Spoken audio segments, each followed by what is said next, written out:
వాక్యంలోకి మనం వెళ్దాము. లాస్ట్ వీక్ విన్న వాక్యంలో రక్షణ పొందడానికి నేనేం చేయాలి అని ఆయన అడిగాడు. ఒక జైలర్, ఒక ఏమంటారు తెలుగులో చెరసాల అధిపతి. ఆయన పౌల్ని అడిగితే ఇది చెప్పేసే అయిపోతావు అని ఉంది. ఓకే, క్రైస్తవునిగా అవ్వడము లేకపోతే క్రైస్తవునిగా మారడము it is a one time, ఒక్కసారి ఒక నిమిషంలో ప్రభువా యేసయ్య నువ్వు ప్రభు అని, నువ్వు నా కోసం చనిపోయి లేచావని ఒప్పేసుకుంటున్నా క్రైస్తవుడు అయిపోయావు. ఒక ఇన్స్టెన్స్, ఒక జస్ట్ మ్యాటర్ ఆఫ్ సెకండ్స్, ఒక 10 సెకండ్లో 20 సెకండ్లో నోట్తో అనేస్తావు, అయిపోతావు, ఫినిష్. అది ఒక పార్ట్ అక్కడ వరకు అయింది. నెక్స్ట్ నుండి నీకు స్టార్ట్ అయ్యేది క్రైస్తవ జీవితము. క్రైస్తవునిగా మారడము వేరే, క్రైస్తవునిగా జీవించడం వేరే. చాలామంది క్రైస్తవునిగా మారుతారు కానీ క్రైస్తవునిగా జీవించరమ్మ. క్రైస్తవునిగా జీవించే ప్రతి ఒక్కడు క్రైస్తవుడిగా మారాలి, వాడు క్రైస్తవుడే. కానీ తేడా గుర్తుంది కదా, క్రైస్తవునిగా మారుతారు కానీ క్రైస్తవునిగా ఏం చేయరు, జీవించరు. క్రైస్తవునిగా జీవించడము అనేది నేను చాలా కష్టము అని చెప్పాను. There are some set of rules, some set of privileges, అవన్నీ we will discuss there. Okay, ఇప్పుడు నీటిలో నుండి మళ్ళీ పుడితే తనకి నిత్య జీవం ఉంటుంది అని ప్రభు చెప్తున్నాడు. సో బాప్తిసం గురించి లాస్ట్ వీక్ మనం విన్నాం. లాస్ట్ వీక్ ఏం విన్నాం? బాప్తిసం గురించి తిరిగి జన్మించడం అని ఇంకోటి అంటారు. కానీ అదేంటి, అవుట్వర్డ్గా బయటకి బహిరంగంగా నువ్వు క్రైస్తవుడివి అని నువ్వు చెప్పుకునే ఒక యాక్టివిటీ. ఎందుకంటే యేసయ్య నువ్వు ప్రభు అని లోపల చెప్తున్నావు, యేసయ్య నువ్వు ప్రభు అని నీతో నువ్వు మాట్లాడుకుంటున్నావేమో, లేకపోతే యేసయ్య నువ్వు ప్రభువు నా కోసం లెగిసావని హృదయంలో అనుకుంటున్నావేమో, అదంతా నీ లోపల జరుగుతుంది కదా. బాప్తిసం అనేది నీ లోపల జరగదు, నీ బయట జరుగుతుంది. సో యు ఆర్ షోయింగ్, నీ రక్షణను నువ్వు బయటకు చూపిస్తున్నావు బాప్తిసం ద్వారా. సో ఇవాళ వాక్యం ఏంటనంటే, క్రైస్తవునిగా మారడం వన్ టైం ఈవెంట్, నీ లోపల నువ్వు అనేసుకుంటావు, అయిపోద్ది. క్రైస్తవునిగా బ్రతకడం అనేది it is a complete different thing. క్రైస్తవునిగా బ్రతకడము అనేది ఇట్స్ కంప్లీట్ డిఫరెంట్. మళ్ళీ కొత్తగా పుట్టాలి అని అన్నాడు. మళ్ళీ కొత్తగా ఏమన్నాడు? పుట్టాలి అని అన్నాడు. మంచి పని వాడాడు, పుట్టాలి అనే పేరు. మళ్ళీ కొత్తగా మారాలి అని అన్నాం అనుకో, మనకి ఎలా స్ట్రైక్ అయితే, దేవుడు ఆదాముని చేశాడు కదా. ఆదాము ఎంత వయసు ఉండొచ్చు చేసినప్పుడు? యవనస్తుడేగా, చిన్నపిల్లాన్ని చేశాడా? కాదు. ఇక్కడ ప్రభువు దేవుడు ఇంకో కొత్త పదం వాడాడు. మళ్ళీ ఒక చిన్న పిల్లాడిలాగా అని అంటున్నాడు. మళ్ళీ జన్మించాలి అని చెప్తున్నాడు. జన్మించడం అంటే చేయబడ్డం కాదుగా, జన్మించడం అంటే మళ్ళీ ఫ్రమ్ ఏజ్ 1 నుంచి పెరుగుకుంటూ రావాలి. అది క్రైస్తవ జీవితం నీకు. సో ఇప్పుడు ఒక చిన్న పిల్లవాడిలాగా నువ్వు మళ్ళీ పుడతావు. నీ ఆత్మీయ జీవితంలో నువ్వు రక్షణ పొందాక what are the changes that are taking place, ఏమేమి మారుతున్నవి, ఎలా ఉండాలి అని అన్న.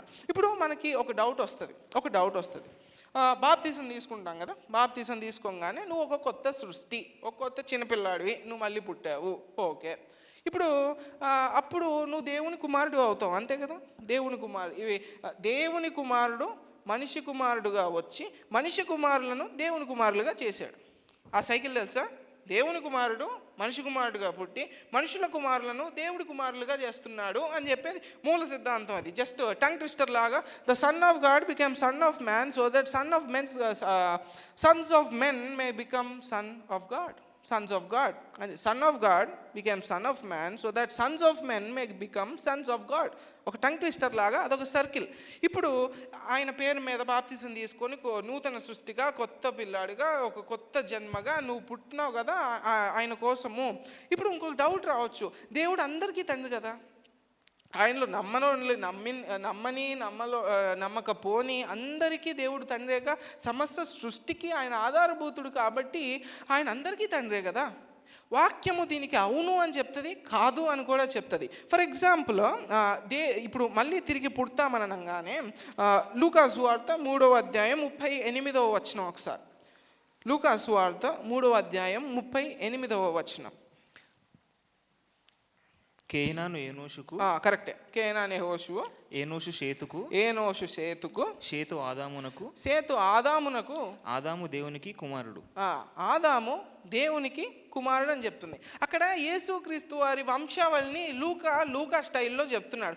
మత్తయి ఏమో అబ్రహాం నుంచి కిందకు వస్తే ఈయనేమో ఏసై దగ్గర నుంచి పైకి వెళ్ళాడు. ఏసై దగ్గర నుంచి పైకి వెళ్తా పాపం మత్తయి గారు ఏమో అబ్రహాం నుంచి స్టార్ట్ చేస్తే ఈయన మొత్తం ఆదాం దగ్గరికి వెళ్ళిపోయాడు కదా.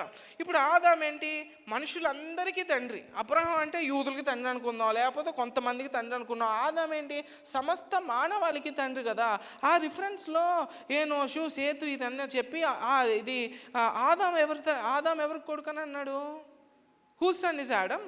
దేవుని కుమారుడు అని అన్నాడు. సో నీకు ఆ యాక్ట్లో కనుక చూస్తే అందరూ మనుషులు బాప్తిసం తీసుకోకపోని, యేసయ్యను నమ్మకపోని, రక్షించబడకపోని అందరూ దేవుని కుమారులుగా అయిపోతారు. ఇప్పుడు నెక్స్ట్ ఇంకొకటి ఇప్పుడు ఓకే, వీళ్ళందరూ బేసిక్ కేటగిరీ అందరూ దేవుని కుమారులుగా ఇట్లా అయిపోతారు. ఇప్పుడు మనకి స్పెషల్ స్టేటస్ ఉంది. Yesayya the son of God, son of man, sons of men, sons of God. ఆ సైకిల్లో చూసుకున్నట్లయితే నువ్వు నేను యేసయ్య పేరు మీద బాప్తిసం తీసుకొని రక్షించబడ్డాక మనం కూడా we become the true sons of God. ఒక కొత్త నేచర్గా మనకు ఉంటుంది. అది ఇక్కడ అంటే జాన్ 1:11-12. జాన్ 1:11-12 ఒకసారి ఆ రిఫరెన్స్. జాన్ 1:11-12. ఆయన తన స్వకీయుల యొద్దకు వచ్చెను, ఆయన తన స్వకీయుల దగ్గరకు వచ్చెను, ఆయన స్వకీయులు ఆయనను అంగీకరించలేదు. తనను ఎందరు అంగీకరించిరో వారికందరికి అనగా తన నామమునందు విశ్వాసముంచు వారికి దేవుని పిల్లలగుటకు ఆయన అధికారం అనుగ్రహించెను. ఎవరి పిల్లలు అవడానికి? ఇప్పుడు అందరూ దేవుని పిల్లలేగా. ఆ లెక్క ప్రకారం మాట్లాడితే అందరు దేవుని పిల్లలే. కానీ యేసయ్య నామమునందు విశ్వసించు వారికి ఆయన పిల్లలు అవ్వడానికి ఒక అధికారం ఇచ్చాడంట. అంటే వీళ్ళు ఒక స్పెషల్ స్టేటస్గా, ఒక స్పెషల్ కేటగిరీగా ఉన్నారు. ఆ బ్యాచే నువ్వు నేను. అర్థమవుతుంది కదా? ఆ బ్యాచే నువ్వు నేను. ఇదంతా నేను ఇంట్రడక్షన్గా తీసుకొని అసలు దేవుని కుమారునిగా మనం అవుతాము. ఎందుకంటే బాప్తిసం తీసుకోగానే కొత్త సృష్టి, ఒక కొత్త పిల్లవాడిలాగా again from age 1, spiritual age 0-1 అక్కడ నుండి స్టార్ట్ అవుతుంది కదా. నువ్వు దేవునికి కుమారుడుగా యేసుక్రీస్తు నామమున నందు విశ్వసించడం ద్వారా నువ్వు అవుతావు. ఓకే, ఇప్పుడు మనందరం ఉన్నాం. నా వైపు చూడాలి. మనందరం ఉన్నాం కదా. మనందరికీ ఇప్పుడు ఇంట్లో మనకు స్పెషల్ స్టేటస్ ఉంటుంది. అబ్బాయిగా, అమ్మాయిగా, లేకపోతే పేరెంట్స్ దగ్గర మనకు ఒక స్పెషల్ స్టేటస్ ఉంటుంది. ఇప్పుడు మా ఇంట్లోకి నేనే స్పెషల్. I'm there sun. నేను వాళ్ళ అబ్బాయిని కాబట్టి నేను స్పెషల్. మీ ఇంట్లో మీరే స్పెషల్, అవును కదా. నేను వస్తే నేను అక్కడ స్పెషల్ కాను కదా. నన్ను ఏదో అతిథి దేవో భవ అని చెప్పి 2 రోజులు బాగా చూసిన, I can not replace you. అవును కదా. మీ బదులుగా నేను రాలేను కదా, నా బదులుగా మీరు రాలేరు కదా అని చెప్పి మనం అట్లా వెళ్తా ఉంటే, ఇప్పుడు వాక్యంలో కూడా మనం మోషే ధర్మశాస్త్రంలో చూసుకుంటే ఇప్పుడు ఫస్ట్ బార్న్ ఉంటాడు కదా, తొలిచూలు అని అంటాం. ఫస్ట్ బార్న్కి డబల్ పోర్షన్ ఉండేది. అంటే యాకోబు, ఏసావు ఆ గొడవ దగ్గర కూడా చూసుకున్నా డబల్ పోర్షన్ ఉండేది. ఇప్పుడు అట్లా మనం చూసుకున్నట్లయితే ఎవరి ఇంట్లో వాళ్ళ పిల్లలు వాళ్ళకు ముద్దు, కాకి పిల్లలు కాకి ముద్దు అన్నట్టుగా ఎవరి పిల్లలు వాళ్ళకి గ్రేట్. ఇప్పుడు నేను ఒక కొడుకుగా కూతురుగా మీరు ఉన్నారు కదా. మీకు మీ ఇంట్లో మీకు కొన్ని ప్రివిలేజెస్ ఉంటాయి, అవునా కదా. మీకు కొన్ని ప్రివిలేజెస్ ఉంటాయి. ఆ ప్రివిలేజెస్ బయట ఉండవు, అవునా. బయట ఉండవు. ఎంత ఓకే అతిథి గౌరవించి ఎంత ఉన్నా వాడికి ఆ ప్రివిలేజెస్ ఉండవు. అలాగే మీకు కొన్ని రెస్పాన్సిబిలిటీస్, డ్యూటీస్ ఉంటాయి, అవునా కదా. రెస్పాన్సిబిలిటీస్, డ్యూటీస్ ఉంటాయి. ఫస్టోడు ఎంతైనా, సెకండోడు ఎంతైనా, యోసేపు ఎంత ప్రేమన్నా, రూబేన్ ఎంత గొప్ప అన్నా, పిల్లలుగా వాళ్ళ ప్రివిలేజెస్ ఉంటాయి. ప్రివిలేజెస్కి కరెక్ట్ తెలుగు పదం ఇందాకే ట్రాన్స్లేట్ చేసుకున్నాం. ప్రత్యేకతలు మీరు మీ పేరెంట్స్కి ప్రత్యేకం, అవునా కదా. మీరు మీ పేరెంట్స్కి ప్రత్యేకం, మీ ఫ్యామిలీలో మీరే ప్రత్యేకం. మేము ఎంత ఇష్టం అన్నా, మేము అందరం ఎంత గ్రూప్గా కలుసున్నా దాన్ని ఎవరూ రిప్లేస్ చేయలేరు. మీకు పేరెంట్స్కి ఉన్న కనెక్షన్ అది. అలాగే మీకు కొన్ని డ్యూటీస్ ఉంటాయి, కొన్ని రెస్పాన్సిబిలిటీస్ అదే ఇంట్లో ఉంటాయి. ఆ రెస్పాన్సిబిలిటీస్ కూడా అందరి మీద ఉండవు, అవునా కదా. సో మీ ప్రివిలేజెస్ మీకు, మీ ప్రత్యేకతలు మీకు, మీ బాధ్యతలు కూడా మీకే ఉంటాయి. ఇప్పుడు దేవుని కుమారుడుగా యేసుక్రీస్తును బట్టి ఎవరం అయ్యాం? దేవుని కుమారులం అయ్యాంగా. సో ఇప్పుడు అదే యాక్ట్లో ఆలోచించుకుంటూ వెళ్తే మనకి కూడా క్రైస్తవునిగా నేను ఈ వాక్యం అంతా ఏంటనంటే క్రైస్తవునిగా మారడం ఒక లెక్కమ్మ, క్రైస్తవునిగా జీవించడం అనేది ఇంకో లెక్క. క్రైస్తవునిగా జీవించడం అంటే క్రైస్తవునికి ఇంకొకసారి పుట్టడం, ఇంకొక జన్మ అనేది ఉంది. అది భూమి మీద వాటర్ ట్యాంక్లో అక్కడ జరుగుతుంది, కొత్తగా పుడతారు అని చెప్తున్నాం. సో ఇప్పుడు పుట్టినప్పుడు ఇన్ ద సేమ్ వే మన ఇంట్లో మనకి ఎలా బాధ్యతలు, మనకింట్లో ఎలా ప్రత్యేకతలు ఉన్నాయో దేవునికి క్రైస్తవుని జీవితంలో ప్రత్యేకతలు ఉన్నాయి, క్రైస్తవుని జీవితంలో వాడికి బాధ్యతలు ఉన్నాయి. Am I clear? ఇప్పుడు ఎక్కడికో వెళ్తున్నాం, అవునా కదా? ఒక ఏమంటారు, ఒక పిక్చర్ అనేది వచ్చిందా ఇవాళ ఏం మాట్లాడుకుంటాం అనేది. ఓకే, త్వరగా చెప్పి షార్ట్ కట్లో తీసుకెళ్దాం అని అనుకుంటున్నాను. ఓకే, వాక్యం ఇప్పటికీ ఒక కొలుక్కి వచ్చింది.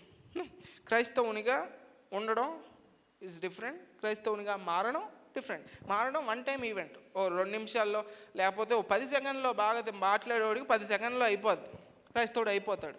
క్రైస్తవునిగా బ్రతకడము అదొక లైఫ్ లాంగ్ ప్రాసెస్. ఒక కొడుక్కి ఎలాగైతే వాడికి బాధ్యతలు ఉంటాయో, లేకపోతే ఒక కూతురికి కానీ బాధ్యతలు ఎట్లా ఉంటాయో, వాళ్ళకి వాళ్ళ ఇంట్లో ప్రత్యేకతలు ఎలా ఉంటాయో, ప్రివిలేజెస్ ఎలా ఉంటాయో, ఒక క్రైస్తవుని జీవితానికి అలాగే ఉంటాయి. సో ఇప్పుడు ఫస్ట్ ఒక రూపాయి కాయిన్ ఉంటుంది కదా, రూపాయి కాయిన్కి ఎన్ని సైడ్లు ఉంటాయి? కాయిన్కి 2 సైడ్స్. ట్రయాంగిల్కి ఎన్ని? ఓకే, అలానే ఇప్పుడు ట్రయాంగిల్స్ వద్దు, రూపాయి కాయిన్ దగ్గరికి వెళ్దాం. కాయిన్కి రెండు ఫేస్లు ఉంటాయి కదా. అలాగే ఇప్పుడు ఫస్ట్ ఫేస్ చూద్దాం. ఏం ఫేసు? ఇది ప్రత్యేకతలు. క్రైస్తవ జీవితానికి క్రైస్తవుని యొక్క రెస్పాన్సిబిలిటీస్, క్రైస్తవుని యొక్క రిలేషన్షిప్ దేవునితో స్పెషల్గా ఉంటుంది కదా. మళ్ళీ పుట్టాక అది ఎలాంటిదో మనం ఒకసారి చూద్దాం. ఫస్ట్ ప్రత్యేకతల గురించి చూద్దాము. ఓకే, క్రైస్తవ్యము చాలా స్పెషల్ అండి. మనకి ఉన్నట్టుగా మన రిలేషన్షిప్ దేవునితో ఉన్నట్టుగా చాలామందికి చాలా ఉందట తెలుసా. ఇప్పుడు మనం ప్రార్థన చేసుకుంటా తండ్రి అని అంటాం తెలుసా.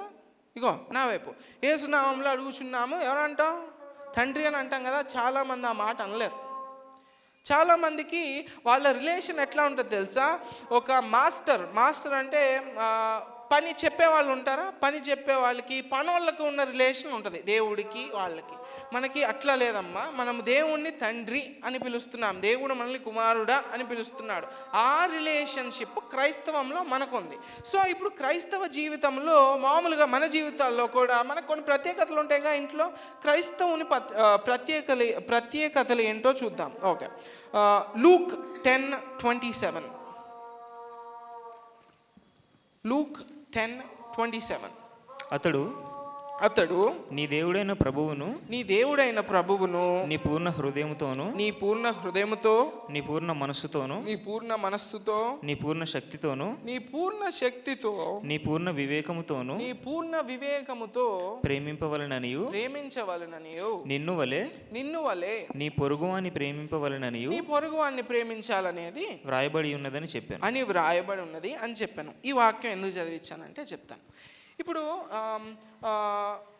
చాలా వాటిల్లో ఇప్పుడు ఫర్ ఎగ్జాంపుల్ ఎక్కడికన్నా ఒక రిలీజియస్ ప్లేస్, ఒక మతపరమైన ఒక బిల్డింగ్లోకి మీరు వెళ్ళాలి. ఎందుకంటే అవి మీ దగ్గర రాలేవు కాబట్టి. అర్థమవుతుందా నేను ఏం చెప్తున్నాను? ఇంకోసారి ఆలోచించండి. క్రైస్తవునికి అది లేదు.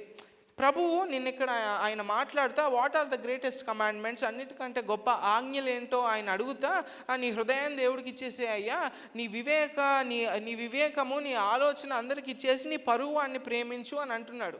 ప్రభువుకి నీ హృదయం ఇస్తే ఆయన నీలో ఉంటాడు, అవునా కదా? అదే కదా, ప్రభువుకి నీ హృదయం ఇస్తే నీ పూర్ణ హృదయము ఆయన అడుగుతున్నాడు. మనం లాస్ట్ వీక్ మనం వాక్యం విన్నప్పుడు నీ సిలువను ఎత్తుకొని నడువు అని అంటున్నాడు. నీ సిలువ అంటే అదొక టార్చర్ ఇన్స్ట్రుమెంట్. సిలువ అంటే అంత టార్చర్ పడతావని కాదు, నీకు నువ్వు లేవు. ప్రభు అది చెప్తున్నాడు, నీకు నువ్వు లేవు. దేవునికి ఆర్డర్ ఏంటి? ఫస్ట్ దేవుడు, సెకండ్ మనుషులందరూ, థర్డ్ నువ్వు. ఆ ఆర్డర్లో దేవుడు నిన్ను అడుగుతున్నాడు. సో ఇక్కడ నేను ఏం చెప్పడానికి ట్రై చేస్తున్నాను అంటే, ఫస్ట్ ప్రివిలేజ్ వచ్చేటప్పటికి దేవునితో నీకు ఉన్న సంబంధము నీ వ్యక్తిగతమైంది. ఆయన నీ పూర్ణ హృదయం అడుగుతున్నాడు కదా. అక్కడ కమాండ్మెంట్ ఏందని అంటే ఆయనకు ఇవి అన్నిటికంటే గొప్పవని చెప్తున్నట్టుగా ఆయన నీ హృదయాన్ని అడుగుతున్నాడు. సో ఆయనకు నీకు ఉన్న ఏమంటారు, బాంధవ్యము లేకపోతే ఆయనకి నీకున్న కనెక్షన్ అవన్నీ వ్యక్తిగతమయ్యి పర్సనల్గా ఉంటాయి. ఇప్పుడు మమ్మీ డాడీ బట్టి మీరు చర్చకు వస్తున్నారని అనుకో, దేవుడికి నీకు ఉన్న రిలేషన్షిప్ వాళ్ళిద్దరి మీద బేస్ అయి ఉండదు. అవునా కదా? వాళ్ళిద్దరి మీద వాళ్ళు నిన్ను ప్రార్థన చేయిరా అనొచ్చు, ప్రార్థన చేయి ఎక్కువసేపు చేయి అని అనొచ్చు. అవన్నీ ఉన్నా అవన్నీ దేవునికి నీకున్న రిలేషన్ మధ్యలోకి రావు. అర్థమవుతుందా? సో ఫస్ట్ ప్రివిలేజ్ ఏంటంటే ఒక క్రైస్తవుని జీవితంలో ఫస్ట్ నేను మామూలుగా ఇందాక మాట్లాడుతానన్నా, దేవుణ్ణి నువ్వు నీ తండ్రిగా పిలవచ్చమ్మా. మీ నాన్న ముందు మీరు ఎలా నడుచుకుంటారో అలా దేవుడి ముందు నడుచుకోవచ్చు, ఎందుకంటే ఆ రిలేషన్షిప్పే ఆ వాక్యం మనకు చెప్పింది. ఓకే, ఇప్పుడు నెక్స్ట్ దాంట్లోకి వెళ్తూ ఉన్నప్పుడు దేవునికి నీకు ఉన్న రిలేషన్షిప్ ఎలాంటిది? Personal relationship. నా రిలేషన్షిప్ ఎట్లా ఉంటుందో మీకు తెలియదు, మీ రిలేషన్ ఎలా ఉంటుందో నాకు తెలియదు. నాకే అని కాదు కదా, పేరెంట్స్కి కూడా మనతో దగ్గరగా ఉన్న వాళ్ళకు కూడా దేవునికి మనకి ఉన్న బాంధవ్యం అనేది తెలియదు. నంబర్ 1, దేవునికి మనకున్న రిలేషన్షిప్ ఏంటి? వ్యక్తిగతము. అది ఫస్ట్ ప్రివిలేజ్. నీ దాంట్లో నాకు తెలీదు, నావి నీకు తెలీదు, నావి దేవుడి దగ్గర ఉంటే దేవునికి అన్నీ తెలుసు అనుకో. కాకపోతే మన relationship is a very personal one, వాక్యం చదువుతూ ఉంటే. సో సెకండ్ థింగ్ వెళ్తున్నాం. ఫస్ట్ది ఏం చెప్పాను నేను? పర్సనల్ అంటే ఫస్ట్ తండ్రి అని చెప్పాను. ఓకే, అది పక్కన. ఫస్ట్ పర్సనల్ రిలేషన్షిప్, వ్యక్తిగత బాంధవ్యం. అండ్ సెకండ్ థింగ్ వెళ్తుంటే, ఓకే, ఇప్పుడు వ్యక్తిగతంగా దేవునితో మనకి ఒక నిబంధన ఎట్లా అయితే ఉందో, ఆ వ్యక్తిగతమైన రిలేషన్షిప్ వచ్చేది 100% ఉండే రిలేషన్షిప్. అర్థమవుతుందా? 100%. అది 100% హామీ అంటాను చూడు, మాటిస్తున్నాను, శపథం చేస్తున్నాను అన్నట్టుగా ఈ దేవునితో నీకు ఉన్న కనెక్షన్ అది 100% హామీ ఇవ్వబడిన దానిలా ఉంటుంది. ఫర్ ఎగ్జాంపుల్ 1 యోహాను 5వ అధ్యాయం 13వ వచనం, 1 John 5:13. దేవుని కుమారుని నామమందు విశ్వాసముంచు మీరు నిత్య జీవం గలవారని తెలుసుకొనున్నట్లు నేను ఈ సంగతులను మీకు రాస్తున్నానని యోహాన్ చెప్తున్నాడు. అక్కడ ఏం చెప్పాడు? యేసు క్రీస్తు అను నామమందు మీరు విశ్వాసం ఉంచారు కాబట్టి, ఒకసారి చదవాలి, నిత్య జీవము దగ్గర ఏం మాట అన్నాడు? దేవుని కుమారునందు నామమందు విశ్వాసముంచిన మీరు నిత్య జీవము గలవారని. నిత్య జీవము ఏమన్నారు? గలవారు అని అన్నాడు. అది పాస్ట్ టెన్స్లా మాట్లాడుతున్నాడు. ఇప్పుడు మన నమ్మకం ఏంటి? యేసయ్య నందు నమ్మకం ఉంచాను కనుక నాకు తర్వాత పరలోకం, తర్వాత నిత్య జీవం ఉంది అని అంటున్నాడు. కానీ ఇక్కడ ఆ మాట అట్లా మీకు ఆల్రెడీ ఉంది అన్నట్టు మాట్లాడుతున్నాడు. మీకు నిత్య జీవం గలవారని అని మాట్లాడుతున్నాడు. మీరు ఆ పదాలని, అందుకే గ్రామర్ బాగా బైబిల్ చదువుతున్నప్పుడు కూడా అవన్నీ బాగా తెలుసుకొని ఉండాలి. ఇక్కడ వాక్యం చెప్తుంది ఏంటంటే, నీకు 100% హామీ ఇవ్వబడిన రిలేషన్షిప్. అది దేవునికి నీకు మధ్యలో ఉన్న రిలేషను, దేవునికి నీకు మధ్యలో ఉన్న ఆ బాంధవ్యము, దేవునికి నీకు మధ్యలో ఉన్న కనెక్షను, అది 100% హామీ ఇచ్చి దేవుడు నడిపిస్తున్నాడు. ఆయన ఆత్మ మనలో ఉంది కనుక, ఆయన ఆత్మ ద్వారా మనల్ని తీసుకువెళ్తున్నాడు కనుక, ఒక క్రైస్తవ జీవితంలో దేవునితో ఉన్న కనెక్షన్ నెంబర్ 1 వ్యక్తిగతం, నెంబర్ 2 100% ప్రామాణికం, 100% హామీ ఇవ్వబడిన రిలేషన్షిప్గా చూస్తున్నాం. Point number 2. ఓకే, ఇప్పుడు వరకు అర్థమైందా? Okay, third point. ఓకే, ఇది కూడా దీని సబ్ పాయింట్ అనుకోండి. యోహాను సువార్త 10వ అధ్యాయము 28వ వచనం, జాన్ 10:28. John 10:28. అందుకు వారు నీవే వాని శిష్యుడవు, మేము మోషే శిష్యులము. దేవుడు మోషేతో మాట్లాడనని ఎరుగుదుము కానీ వీరెక్కడి నుండి వచ్చానో ఎరుగుమని చెప్పి వానిని దూషించిరి. 10:28 జాన్. నేను వారికి నిత్య జీవం ఇచ్చుచున్నాను గనుక అవి ఎన్నటికి నశింపవు. నెక్స్ట్, ఎవడును వాటిని నా చేతిలో నుండి అపహరింపడు. ఎవరు వాటిని ఆయన చేతి నుండి అపహరించడు అని అంటున్నాడు. నంబర్ 1, అదొక పర్సనల్ రిలేషన్షిప్, నీకు నీ దేవుడికే తెలుసు. నంబర్ 2, అది 100% ప్రామాణికంగా దేవుడు చూపిస్తున్న రిలేషన్షిప్. Number 3, 100% secure relationship. సెక్యూర్గా ఎటువంటి దొంగతనం, ఎటువంటి ఏమంటారు ఇబ్బంది ఏది కలగకుండా ఆయన మాట్లాడుతున్నా, నేను ఇస్తున్న నిత్య జీవం ఎవరూ నా చేతిలో నుండి దాన్ని తీసుకోలేరు అని చెప్పి యేసయ్య చెప్తున్నాడు. సో దేవునికి మీకు ఉన్న రిలేషను, క్రైస్తవ జీవితము అని అనేది 100% హామీ ఇచ్చింది ఎలాగైతే ఉందో 100% సెక్యూర్గా, 100% ఖచ్చితంగా దేవుడు నడిపించే రిలేషన్షిప్ అది. ఇప్పుడు ఈ వాక్యంలో మనం చూసుకున్నట్లుగా వెళ్తే ఇటువంటి ఒక రిలేషన్షిప్ మన ఇంట్లో చూస్తామా? ఖచ్చితంగా. దాన్ని బట్టే మనం ఇట్లా రాసుకుంటున్నాం. మీకు అర్థమవుతుందా? ఇప్పుడు నేను వాక్యం ఫస్ట్లో చెప్తున్నప్పుడు దేవుడు తండ్రిగా పోలుస్తారు దేవుణ్ణి, దేవుడు ఒక సైన్యాధిపతిగా పోలుస్తారు కదా. ఇవన్నీ మనం చూసిన దాన్ని బట్టి ఆయనకి పేర్లు పెడుతున్నాం. ఆయనకు ఆయనే పెట్టుకున్న పేరేంటి? ఆయనకు ఆయనే పెట్టుకున్న పేరు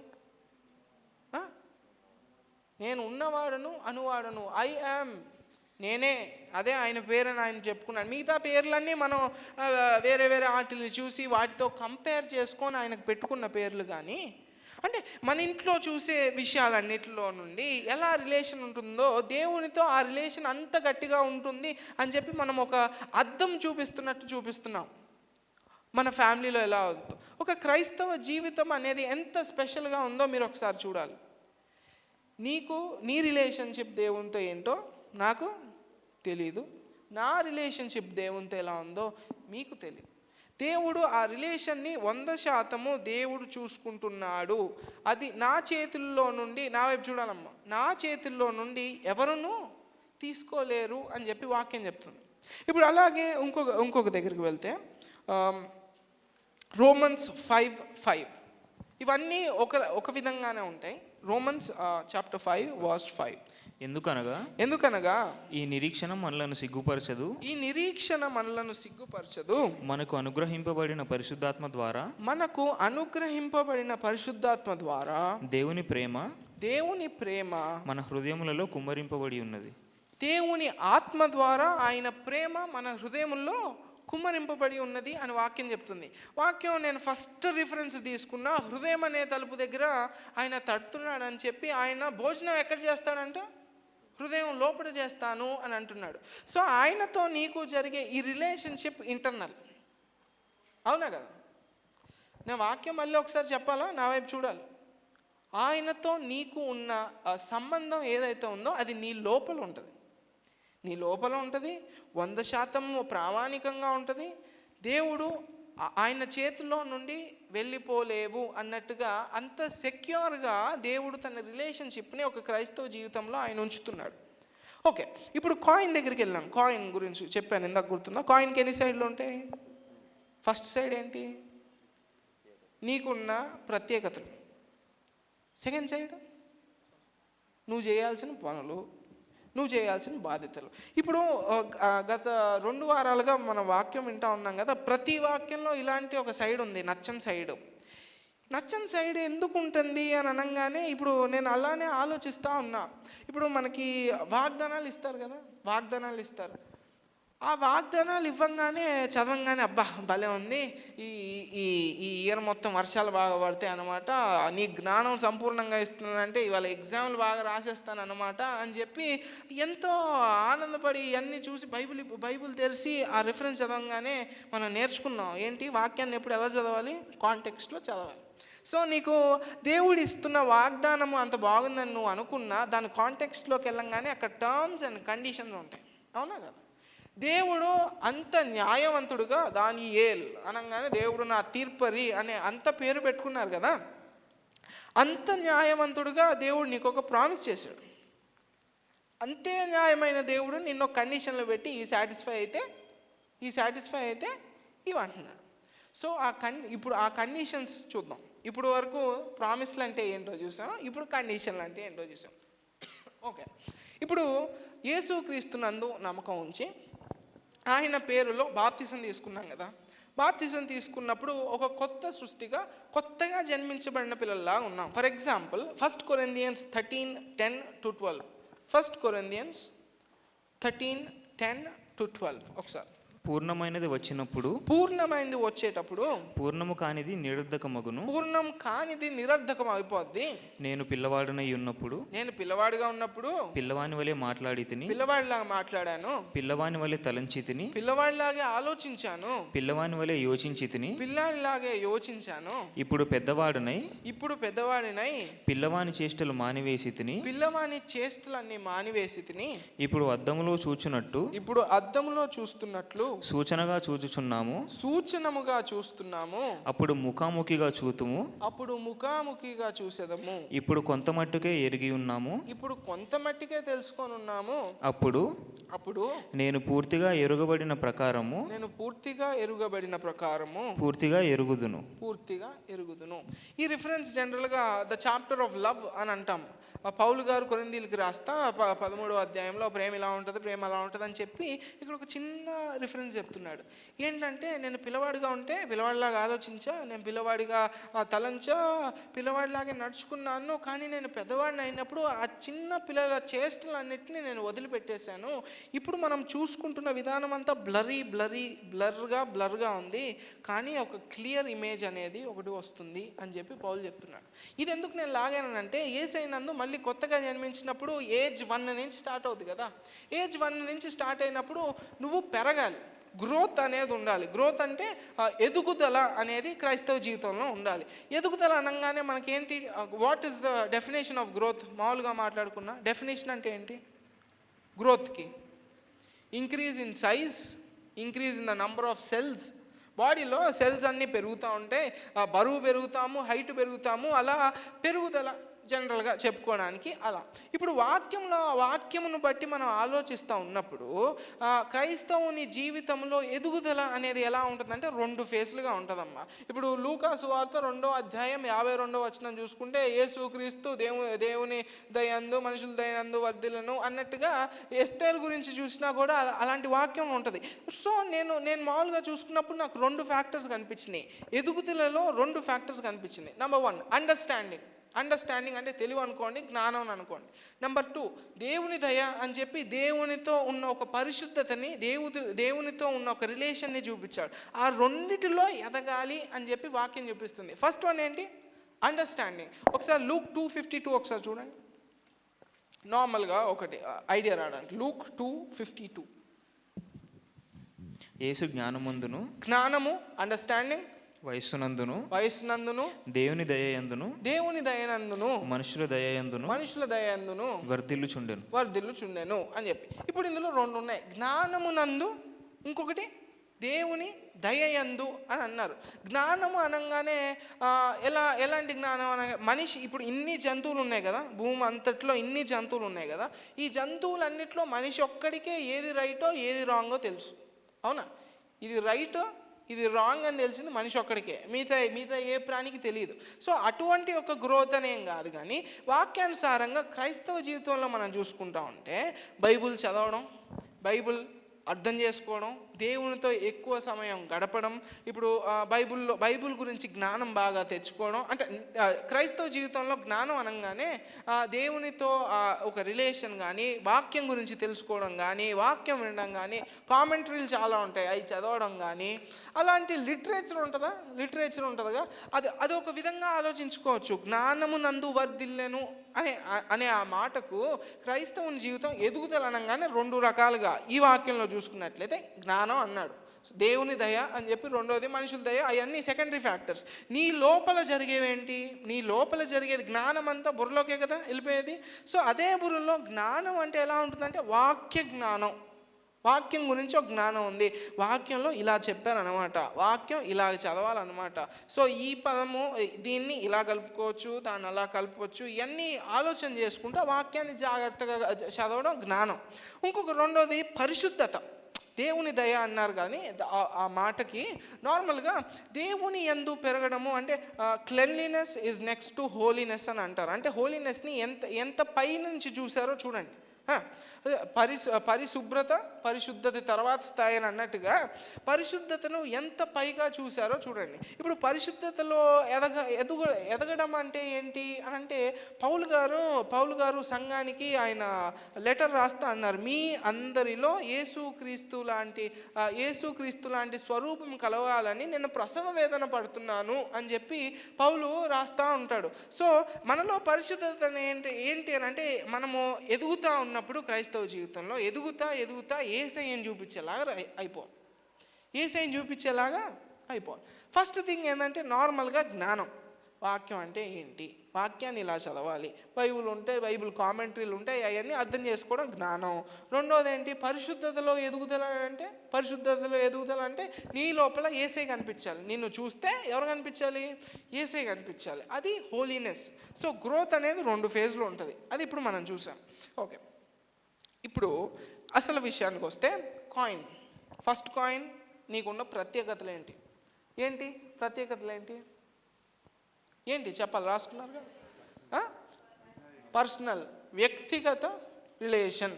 నెంబర్ 2, 100% షూర్గా ప్రామాణికంగా నీకు ఆయన ఇచ్చిన రిలేషన్. థర్డ్ వన్, సెక్యూర్గా, ఖచ్చితంగా 100% దేవుడు కాపాడుతాడు అనే రిలేషన్. ఓకే, అంతే కదా. ఓకే, ఇప్పుడు కాయిన్ తిప్పేస్తే బాధ్యతలు ఉంటాయి. దేవుడు ఒక వాగ్దానం చేసి దానికి కండిషన్లు పెట్టినట్టుగానే దేవుడు నీకు ఇంత ప్రివిలేజ్ ఇచ్చి నీకు కొన్ని డ్యూటీస్ కూడా పెట్టాడు. ఆ డ్యూటీస్ ఏదో చూసుకుంటాం అంటే ముచ్చటగా 3. ఓకే, నెంబర్ 1 డ్యూటీ అనేది లేకపోతే నీకున్న రెస్పాన్సిబిలిటీ అనేది ముగ్గురికి నువ్వు చేయాలి. నెంబర్ 1 అనగానే డిఫాల్ట్ లిస్ట్లో ఆయన ఉంటాడు. ఫస్ట్ డ్యూటీ దేవుడికి చేయాలి. నెంబర్ 2 సెకండ్ ఎవరు ఉంటారు, నైబర్స్ ఉంటారు కదా. ఓకే, ఈ కండిషన్లో చర్చికి చేయాల్సిన డ్యూటీ ఉంటుంది. ఓకే, ఇప్పుడు నెంబర్ 3 వచ్చేటప్పటికి నైబర్స్కి అందరికీ లేకపోతే భూమి అంతటికి నువ్వు చేయాల్సిన డ్యూటీ ఉంటుంది. ఓకే, డ్యూటీల్లో 3 రకాలు ఉంటాయి. ఇప్పుడు ఫర్ ఎగ్జాంపుల్ దేవునికి నువ్వు చేయాల్సిన పని ఏంటి, దేవునికి నువ్వు చేయాల్సిన బాధ్యతలు ఏంటి, దేవుని కోసం దేవునికి ప్రార్థన చేయడం, వాక్యం చదవడం. ఫర్ ఎగ్జాంపుల్ దేవుడు నీకేమన్నా పిలిపించాడు అనుకో స్పెషల్గా, దాన్ని 100% నువ్వు చేయడం దేవునికి నువ్వు చేయాల్సిన డ్యూటీస్. నెంబర్ 2 సెకండ్, ఎవరికి, సంఘానికి నువ్వు చేయాల్సిన బాధ్యతలు కొన్ని ఉంటాయి. ఇప్పుడు మన అందరికీ గుర్తుంది కదా, నేనంటే అన్ని చోట్ల ఉండను కానీ మీకు అందరికీ తెలిసి ఉండాలి, రాళ్ళు ఎత్తడం, గోడలు కట్టడం, పాములు ఎత్తుతే చంపడం, దీని కింద రాళ్ళు వేయడం, ఇవన్నీ పనులు మనం చేసాం కదా. ఇవి డ్యూటీ అనుకోవచ్చా? ఓకే, ఇలాంటి డ్యూటీ కాకుండా సంఘంలో ఎవరికైనా అధైర్యమైన స్థితిలో ఉన్నారనుకో, వాళ్ళని బలపరచడం అనేది ఉంటుంది తెలుసా, వాళ్ళని సపోర్ట్ చేయడం అనేది ఫైనాన్షియల్గానే అనట్లా, ఆత్మీయంగా వాళ్ళకి తోడుగా ఉండి వాళ్ళని నడిపించే ఒక ప్రక్రియ ఉంటుంది తెలుసా. అది సంఘానికి నువ్వు చేయాల్సిన డ్యూటీ. మనం ఎక్కడ చూసినా భలే అందమైన వాక్యం ఒకటి ఉంటుంది, నేను ప్రతిరోజు ప్రార్థనలో సంఘం గురించి అది చేస్తా. ఇప్పుడు మనకి న్యూ టెస్ట్మెంట్లో అంతియోకేయలో క్రైస్తవులు యేసుక్రీస్తునందు నమ్మే వాళ్ళందరూ ఒక గుంపుగా అయితే వీళ్ళందరిని ఏమని పిలిచాను ఉంది, క్రైస్తవులు అని పిలిచాను ఉంది కదా. సరే, న్యూ టెస్ట్మెంట్లో అపోస్తుల కార్యాలు అయిపోయినాక తర్వాత బుక్స్ అన్నీ ఉన్నాయి కదా, ఆ అన్ని బుక్స్లో క్రైస్తవులు అనే పేరు ఎక్కువ కనిపిస్తుందా, ఏం పేరు కనిపిస్తుంది వాళ్ళకి, సహోదరులు అనే పేరు కనిపిస్తుంది. వాక్యము మనకేం చెప్తుంది తెలుసా, సహోదరులు ఐక్యత కలిగి ఉండుట ఎంతో మేలు ఎంతో మనోహరము అని చెప్పి సంఘం గురించి దేవుడిని అడుగుతున్న డ్యూటీ ఏంటో తెలుసా, ఐక్యంగా ఉండు, ఐక్యతని చెడగొట్టకు. ఇప్పుడు చాలామంది ఇదే మాట్లాడుకుంటున్నాం కదా, సంఘంలో ఒకరినొకరు సపోర్ట్ చేసుకుంటూ ఉండాలి, ఎవరన్నా అధైర్యంగా ఉంటే వాళ్ళకి ధైర్యం చెప్పాలి, ఆదరణ ఉండాలి సంఘం అందరిలో అని అంటే, ఇప్పుడు కొంతమందిని ఒక ఏజెంట్గా చూపించి, బాబు ఆయన బాగాలేదమ్మా, ఆయనతో కొద్దిగా మాట్లాడు, ఆదరించు, దేవుని కృప గురించి చెప్పను అనగానే వీళ్ళు ఏం చేస్తారంటే వీళ్ళు దేవుని గురించి చెప్పకుండా వాళ్ళ వైపు మళ్ళించుకుంటారు. అవును కదా, ఉంటారు, మనిషిలో ఉన్న క్యారెక్టర్స్ అవి అందరిలో ఉంటాయి, నేను కాదనట్లా. అటువంటి దేవుడు వద్దంటున్నాడు. ఎక్కడ మరల్చాలి నువ్వు? ఇప్పుడు నామాను కథ గురించి మనం విన్నాం, గుర్తుందా? నామాను కథ ఎవాంజలిజం గురించి మనం సువార్థికులు అనే వాక్యం వింటాం. నామాను గురించి విన్నాం. ఆ చిన్న అమ్మాయి ఆమె సువార్థికురాలు. ఆమె సువార్త చెప్పింది. ఏం చెప్పింది? నేనే చేసేస్తా అని చెప్పలా, నాకన్నా పెద్దోళ్ళు ఉన్నారు, వాళ్ళ దగ్గరికి వెళ్ళు అని చెప్పింది. ఇప్పుడు సంఘం నీకు చెప్పింది పని నువ్వు చెయ్యనని, నువ్వు చేసి సంఘం వైపే మళ్ళించాలి, కానీ నీ వైపు నువ్వు మళ్ళించుకోకూడదు. సంఘము అంటే అలాంటి పనులు జరుగుతున్నప్పుడే ఐక్యత అనేది డిస్టర్బ్ అవుతూ ఉంటుంది. దేవుడు నాటాడు కనుక ఎక్కడికి ఏది చెదిరిపోదు. కానీ మనిషిగా మనం ఉన్నప్పుడు, ఆలోచించే కెపాసిటీ ఉన్నప్పుడు, వాక్యం నిన్ను అడుగుతుంది ఏంటంటే ఐక్యంగా ఉండు. ఎందుకంటే అదే చెప్తున్నా, మన వాక్యంలో వాళ్ళ క్రైస్తవులు అని ఒక బిరుదు పెట్టారని అన్న వాక్యంలో ఎప్పుడు చూసినా సహోదరులకు వందనాలు, సహోదరులు అనే పదం ఎక్కువ వాడతాం. ఆ ఫ్యామిలీ లాంటి ఫీలింగ్, ఆ బంధువులు అనే ఫీలింగు, అన్న, తమ్ముడు, అమ్మ, అయ్యా అని పిలుచుకునే ఆ పిలుపు సంఘములో ఉన్న ఐక్యతను చూపిస్తుంది. వాక్యం క్లియర్గా సహోదరుల ఐక్యత కలిగి ఉంటే ఎంత మేలు, ఎంత మనోహరము, అది అహరోను గడ్డం నుండి పారుతున్న నూనె అని అన్నట్టుగా అది కీర్తనలో మనం చదువుతూ ఉంటే, అటువంటి యొక్క ఫ్యామిలీని ఎప్పటికీ డిస్టర్బ్ చేయకూడదు. ఎవరికన్నా ఆదరించాలి, ఎవరినన్నా ధైర్యపరచాలి, ఎవరికన్నా దేవుని గురించి ఇంకా ఎక్కువ బలపరచాలి, కానీ ఐక్యతని డ్యామేజ్ చేసే పరిస్థితికి మీరు వెళ్ళకూడదు. Duty to God. దేవునికి నువ్వు చేయాల్సిందేంటి? మామూలుగా బైబిల్ చదువు, ప్రార్థన చేయ, జస్ట్ జనరల్ టాపిక్ అది. సంఘానికి నువ్వు చేయాల్సిందేంటి? ఐక్యతను కాపాడాలి. మనం చేసే పనులు ఉంటాయి, గోడలు కడతాం, అంకుళ్ళందరికీ హెల్ప్ చేస్తాం, సంఘం కోసం మనం ఉంటాం, ఎవరికన్నా బాగాలేకపోతే ఫైనాన్షియల్గా హెల్ప్ చేస్తాం. ఇవన్నీ ఒక రకం. వాక్యం ఇంకోటి కూడా చెప్తుంది. ఇప్పుడు వాక్యం ఎందుకు తెలుసా అలా చెప్పింది? సంఘం అనగానే అదొక ఆర్గానిజం, అదొక ప్రాణి, అందులో అన్ని బాడీ పార్ట్స్ ఉంటాయి. అవన్నీ మనందరికీ కోఆర్డినేషన్ ఎప్పుడూ కరెక్ట్గానే ఉండదు. ఎప్పుడు అందరూ ఒపీనియన్స్ మ్యాచ్ అవ్వవు. మనకి ఖచ్చితంగా ఏదో ఒక కష్టం ఉంటానే ఉంటుంది.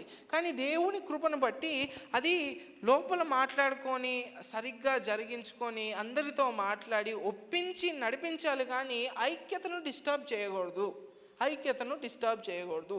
నీకు సంఘం పట్ల ఉన్న గౌరవము, సంఘం పట్ల ఉన్న బాధ్యత అది. And number 3, duty to the world. బాధ్యతలు ఒక క్రైస్తవ జీవితంలో ఎదుగుతా నీకు ఉన్న బాధ్యతలు లోకం పట్ల ఎలా ఉంటాయనంటే వాక్యంలో చదువుకున్నట్లే బేసిక్ రిఫరెన్సెస్ ఉంటాయి. యేసయ్యని అదే రిఫరెన్స్లో అన్నిటికన్నా గొప్ప ఆజ్ఞలు ఏందని అనగానే రెండో ఆజ్ఞ చెప్పేస్తాడు కదా, నీ పొరుగు వాడిని నీలాగా నువ్వు ప్రేమించేసే అయ్యా అని అన్నాడు. ఫర్ ఎగ్జాంపుల్ అలా. ఇంకోటి లోకానికి వెలుగు అన్నారు, లోకానికి నిప్పు అన్నారు. కామన్ రిఫరెన్సెస్ అవన్నీ. నువ్వు లోకము పట్ల, లోకంలో నువ్వు ఇంకొకరు బ్రతకడానికి నువ్వు ఇంకా యోగ్యంగా చేసుకొని పెట్టి వెళ్ళాలి. అర్థమవుతుందా? ఇంకొక మనిషి బ్రతక యోగ్యంగా లోకాన్ని నువ్వు తయారు చేయాలి. అంటే పొల్యూషన్ ఉండాలా? ఉండకూడదు. జీరో చేయమని అట్లా. మనిషి ఏం పని చేసినా ఏదో ఒక పొల్యూట్ అవుతూ ఉంటుంది, నేను కాదని అట్లా. మన తర్వాత తరాలు దేవుడు మనకిచ్చిన భూమిని సరిగ్గా ఉండాలంటే మొక్కలు నాటాలి. ఎగ్జాంపుల్ చెప్తున్నా. అన్ని డ్యూటీ. ఇప్పుడు వాక్యం చెప్తున్నారు అనగానే ఒక స్పిరిచువల్ రెలంలోకి వెళ్ళిపోవాలి, అన్నీ ఆత్మీయంగానే మాట్లాడేస్తాం కాదు. మనం రక్షణ గురించి చూస్తా, జక్కయ్య గురించి మాట్లాడుతానంటే ప్రభువు కూడా నువ్వు ఇవ్వమని అడగల. జక్కయ్య తన చేత్తో పనిని చూపించాడు. సో దేవుడు నీకు ఇస్తున్న డ్యూటీస్ దేవుని పట్ల అంటే ఆ రోజు మమ్మీ భయమో, పప్ప భయమో, లేకపోతే సంఘం నుంచి భయమో. ఎందుకంటే ఎప్పుడు వెళ్ళినా ఆ పాస్టర్ గారు ఎంతమంది బైబిల్ చదివారు అని అడుగుతారు. సిగ్గు తగ్గించుకొని చేయించుకోకూడదు కాబట్టి ఎత్తేస్తాం అని చదివేస్తారు. అది అవన్నీ దేవుంది. తర్వాత సంఘం గురించి నీకున్న డ్యూటీ నీకుంది. ఐక్యతను ఎప్పటికీ పాడు చేయకూడదు. సంఘాన్ని దేవుడు కొనసాగిస్తున్నాడు కాబట్టి ఎప్పటికీ అవ్వదు, 100% ఎప్పటికీ అవ్వదు అని చెప్పి మన ప్రయత్నం మనం కూడా చేయాలా? మనం కూడా దేవునితో సహకరించి, సంఘంతో సహకరించి పనులన్నీ చేయాలి. అండ్ నెంబర్ 3, లోకము పట్ల నీకున్న బాధ్యత ఏంటంటే ఇంకొకరికి నివాసయోగ్యంగా చేయడం. అర్థమైందా? నీ పరుగువాన్ని నీలాగా ప్రేమించు అని అన్నాడు. పరుగువారు అనగానే నైబర్ అంటే మన అందరికీ తెలుసు, నైబర్సు. తెలియని వాళ్ళు ఉంటారుగా, వాళ్ళకి కూడా నీలాగా నువ్వు ప్రేమించుకొని నీకు నువ్వు ఎలాగైతే ఎక్స్పెక్ట్ చేసుంటావో, నీకు ఇలా ఉంటే బాగుండేది అని ఎలా అనుకుంటావో ఆ పని నువ్వు భూమి మీద చేయాలి. ఒకసారి రీవైండ్ వేసుకుంటా మనం మాట్లాడుకుంటా వెళ్తే, దేవుడు ఈ డ్యూటీస్ అన్నీ నీకు ఇస్తున్నాడు. ఈ డ్యూటీస్ అంత కష్టంగా ఉన్నాయా? అంత కష్టంగా, లాస్ట్ టైం విన్నంత వాక్యం కష్టంగా అయితే లేవు, కానీ సింపుల్ థింగ్స్. సంఘంలో ఏకీభవించు, సంఘంలో పనులు చేయాలా, సంఘంలో ఎదగాలి. క్రైస్తవ జీవితం జీవించడము అనేది జీవితాంతం చేయాల్సిన పని, అంతేగా. క్రైస్తవుడిగా మారేది ఓ నిమిషంలో నువ్వు ఇట్లా పలకంగానే అయిపోతావు, కానీ క్రైస్తవ జీవితం ఆ నిమిషం నుండి నువ్వు చనిపోయే వరకు, నువ్వు నీ ప్రభు దగ్గరికి వెళ్ళే వరకు నువ్వు దీన్ని జీవించాలి. దేవుడు నువ్వు ఆ జీవిస్తూ ఉన్నప్పుడు నీకు ఇచ్చిన ప్రివిలేజ్లు ఏంటి? నువ్వు ఆయనతో సొంతంగా మాట్లాడుకోవచ్చు. ఆయన పట్ల ఇగో వీరి పట్ల నాకున్న ప్రణాళికలు మంచివే కానీ చెడ్డవి కాదు అని ఆయన అంటాడు. సో నీకు ఆయనకి ఉన్న రిలేషన్షిప్ అంత సెక్యూర్గా,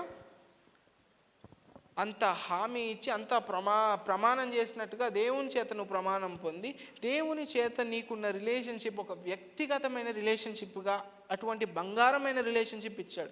ఇప్పుడు ఫర్ ఎగ్జాంపుల్ మీరు ఆలోచించండి, వేరే వాళ్ళు ఉంటారుగా బయట, వాళ్ళకి ఆ టైప్ రిలేషన్ ఉంటుందా? మనము బల్ల తీసుకుంటాం, గుర్తుందా? ప్రభు బల్ల తీసుకుంటాం. ప్రభు బల్లని ఎందుకు తీసుకోవాలి?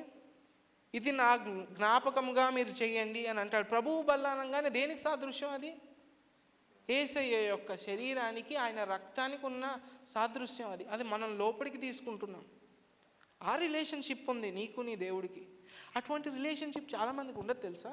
మనం ప్రార్థన చేస్తున్నప్పుడు యేసునామములో అడుగుతున్నాం తండ్రి అని అంటాం, లేకపోతే పరలోకమందున్న మా తండ్రి నీ రాజ్యం వచ్చుగాక అని చెప్పి అట్లాంటి ప్రార్థనలు చేస్తావు కదా. చాలామంది దేవుడిని తండ్రి అని పిలవలేరు, పిలిచే హక్కు వాళ్ళకు ఉండదు. వాళ్ళకి దేవుడు అనగానే ఒక మాస్టర్, ఒక టీచర్, ఒక ప్రభు అని అంటే అలా కాదు. రాజులు ఉంటారు చూడండి, రాజులు ఉన్నట్టుగా దేవుణ్ణి ఆ రిలేషన్లో వాళ్ళు చూస్తారు. బైబిల్ నీకు అది చేయలా. బైబిల్ నీకు ఒక మంచి రిలేషన్షిప్ దేవుడితో ఇచ్చేసింది. ఆ రిలేషన్ ఎంత బాగుంది అని చూసాం. ఆ రిలేషన్షిప్లో నువ్వు ఎదగాలి. ఆ ఎదుగుతున్నప్పుడు డ్యూటీస్ కొన్ని ఉన్నాయి. డ్యూటీస్ అంత కష్టమైనవి కాదు. ఈ ప్రపంచంలో నువ్వు కాకుండా వేరే వాళ్ళు బ్రతక యోగ్యంగా ప్రపంచాన్ని నువ్వు చెయ్యాలి. దేవుడు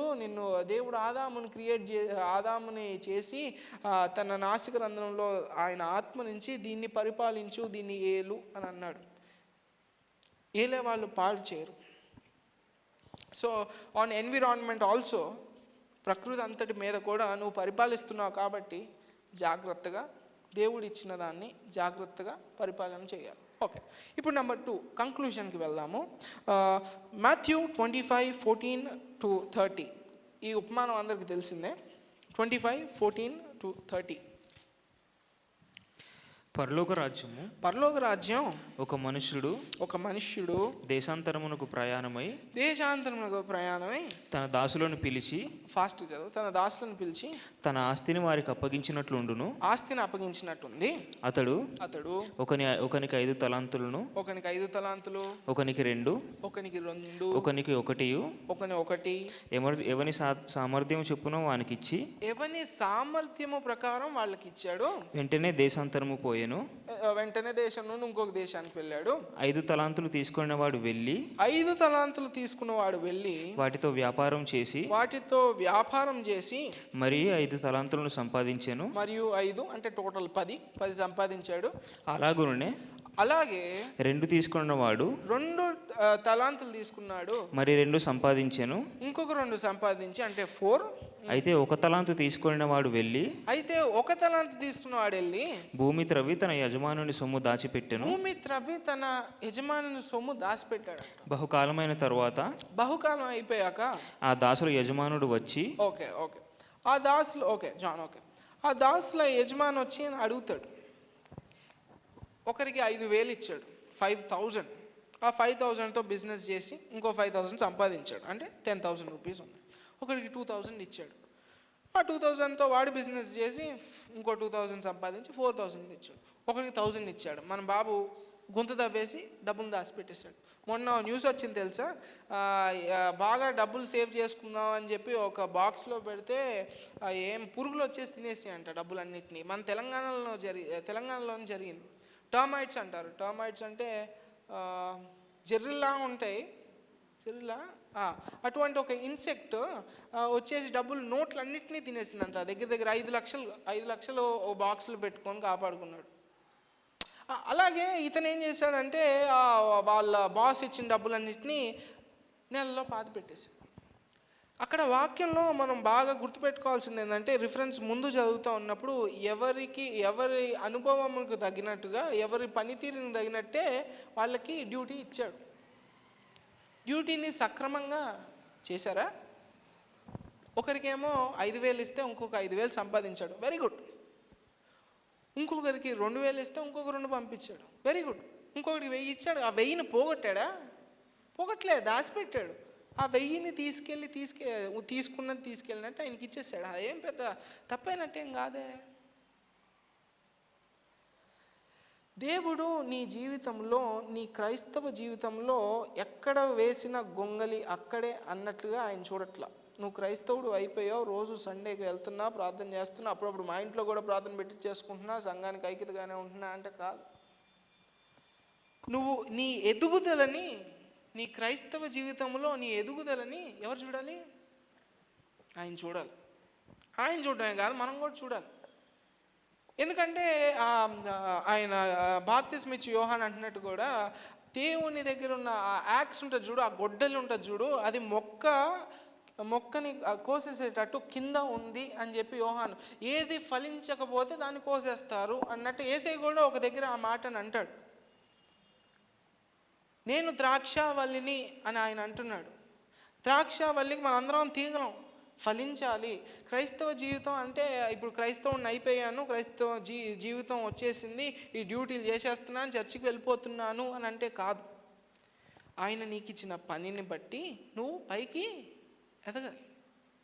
అక్కడ లాస్ట్ ఆ ఉపమానం ఎండింగ్ వచ్చేటప్పటికి మనం చూస్తే, ఆ 1,000 రూపాయలు తీసుకున్నాడు, ఒక తలాంతి తీసుకున్నాడు, వీడికి కూడా అక్కర్లేదు, ఇది కూడా బాగా సంపాదించిన వాడికి ఇచ్చేస్తానని బోనస్ చెప్పినట్టుగా ఆయన చెప్తున్నాడు. సో నీకు నాకు ఎంత స్పెషల్ అని అనుకున్నా అంత స్పెషాలిటీ దేవునితో ఎప్పుడు కావాలంటే అప్పుడు మాట్లాడుకునే స్పెషాలిటీ ఉంది. ఇప్పుడు దేవుని చిత్తం అనేది ఏంటో తెలుసుకోవచ్చు. ఎలా తెలుసుకోవచ్చు? దేవుని చిత్తాన్ని ఎలా తెలుసుకోవచ్చు? దేవుని చిత్తాన్ని ఎలా తెలుసుకోవచ్చు? ఫస్ట్ ప్రయారిటీ ఆయన కళ్ళలోకి వచ్చేసి మాట్లాడడం. సెకండ్ ప్రయారిటీ, బెస్ట్ ప్రయారిటీ అన్నిటికంటే వాక్యం చదివేసి తెలిసేసుకోవడం. నెంబర్ 3, నీకు అంత తెలియదు అనుకో, వాక్యం బాగా తెలిసిన వాళ్ళు ఉన్నారు కదా, ఎలీషాలాగా లేకపోతే ఏలియాలాగా నామాన్ దగ్గర పాస్టర్ గారు ఉంటారు, ప్రార్థన చేయి, తెలుసుకో. దేవుని చిత్తం నీకు అలా తెలుస్తుంది కదా. ఆయన చిత్తానుసారంగా నువ్వు పనిచేసి క్రైస్తవ జీవితంలో ఎదుగుదల, ఇంక్రీజ్. మనం ప్రార్థన చేస్తున్నప్పుడు కూడా, అయ్యా 30 అంతలుగా, 60 అంతలుగా, 100 అంతలుగా వృద్ధి చేయను ఆయన. ఆయన వృద్ధి. ఇప్పుడు పౌలు గారు కూడా మాట్లాడుతా, నేను విత్తనం నాటాను, అపోల్లో వచ్చి నీళ్లు పోసాడు, కానీ ఎదుగుదల ఎవరు ఇచ్చారు? దేవుడు ఇచ్చాడు అని చెప్తున్నాడు.